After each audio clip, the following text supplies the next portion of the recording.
আমি মনে করছিলাম আমি বুঝি বাজারে একা রয়েছি, না দেখি আমার মতন আরো অনেকেই কর্মজীবী বাজারে রয়েছে। কি কি কাকা কি অবস্থা করতেছো? ভাতিজা? এই তো কি একটু কাজ করতেছো? করতেছি। প্রায় রাত্র 1টা বাজে, 1:30টার কাছাকাছি, এখনো তুমি বাজারে? হ্যাঁ, এই যে কাজ আছে, আরো প্রায় ঘন্টা 1.5 ঘন্টার মতো লাগবে। হুম। এত কাজ করে করবা কি? এত গরিব কাজ মানুষ, করে? আমরা হচ্ছে গরিব। হুম। তো গরিব চলতে গেলে এরকম রাত 2টা 3টা 1টা এরকম কোনো সময় নির্ধারণ নাই। যার যতটুকু চাহিদা অনুযায়ী কাজ করতে হয়, এই আর কি। সব মিলিয়ে আছি। তুমি যেমন কাজ করো তেমন আমিও।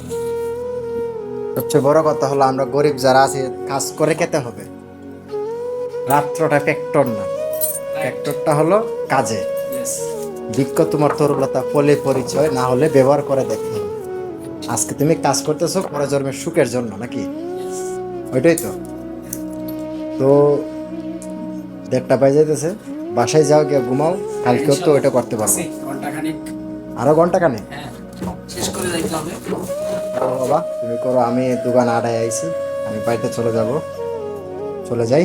ইনশাআল্লাহ কালকে দেখা হবে। ওকে, আল্লাহ হাফেজ, আল্লাহ ভালো হাফেজ। থাকো। আল্লাহ হাফেজ।